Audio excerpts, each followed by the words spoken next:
Congress party के रियासती सदर वकार रसूल वानी ने जम्मू कश्मीर के साबिक वजीर आला और DPAP के बानी गुलाम नबी आजाद पर सख्त तनकीद की है। उन्होंने कहा है कि गुलाम नबी आजाद जम्मू कश्मीर में भारतीय जनता पार्टी और RSS के एजेंट के तौर पर काम कर रहे हैं। वकार रसूल वानी ने कहा कि गुलाम नबी आजाद ने कांग्रेस पार्टी के एतमाद को धोखा दिया है, जिसने उन्हें सारी जिंदगी इख्तिदार में रखा। उन्होंने दावा किया कि गुलाम नबी आजाद की पार्टी की दफ्तर को जल्द ही ताले लगने जा रहे हैं, क्योंकि वो तमाम लोग जो गुलाम नबी आजाद की पार्टी में गए थे अब उसे छोड़ते चले जा रहे हैं। वकार रसूल वानी ने इन बातों का इजहार आरिसपुरा इलाके के गांव बालाचक में कांग्रेस पार्टी के सीनियर लीडर करण भगत की सदारत में मुनक्किदा एक बड़े जलसे आम से खिताब करते हुए कही कि उस आदमी ने 50 साल कांग्रेस में खाया और आज बीजेपी का चमचा बन गया है और बीजेपी के साथ वो अलायंस में है। आज मेंबरशिप भी उसको वो जो दिल्ली में मिली है, राष्ट्रपति पूर्व राष्ट्रपति की अध्यक्षता में जो वन नेशन वन इलेक्शन वाली कमेटी बनी है, वो इसीलिए गिफ्ट में मिली है कि वो बीजेपी का मोदी जी का चहेता है।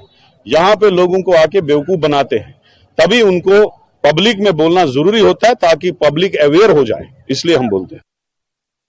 और पीपल्स कॉन्फ्रेंस के सीनियर नायब सदर अब्दुल गनी वकील ने कहा कि जब भारत की कई रियासतों में इंतखाबात हो रहे हैं तो हुकूमत यहां असेंबली इंतखाबात क्यों नहीं करवा रही है।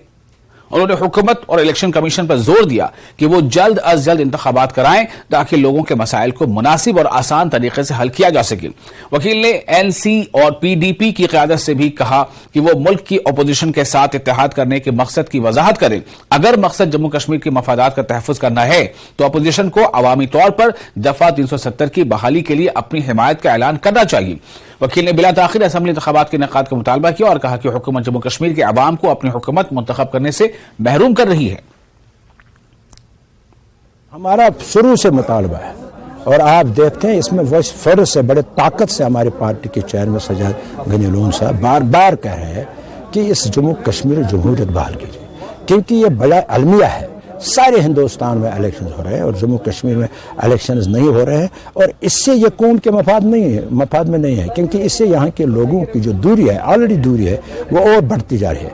और हम आपके माध्यम से फिर गवर्नमेंट ऑफ इंडिया से, इलेक्शन कमीशन ऑफ इंडिया से अपील करते हैं कि जितनी जल्दी हो सके असेंबली के इंतखाबात करें, लेकिन इंतखाबात से पहले एतमाद साजी के हवाले भी कुछ इक़दाम करें। यहाँ स्टेटहुड बहाल करें। यहाँ जो हमारी 2 इंडस्ट्रीज कोलैप्स है, फ्रूट इंडस्ट्री, टूरिज्म, उनको रिजनरेट करे। यहाँ 60,000 डेली वेजर्स है, उनको मुस्तकिल करे। यहाँ जो ये बूढ़े और जो हमारे गरीब लोग, उनका जो तनख्वाहें हैं, पेंशन है, वो ओल्ड एज पेंशन, उसको बहाल करे। लेकिन सरकार तो कुछ कर नहीं रही है, क्योंकि सरकार कहीं नजर नहीं आ रही है। मैंने पहले भी कहा, इस वक्त मैं आपको कह रहा हूँ, मैकडम तो कहीं पढ़ रहे हैं, मगर ये डेवलपमेंट नहीं है। डेवलपमेंट है आपकी पावर सेक्टर।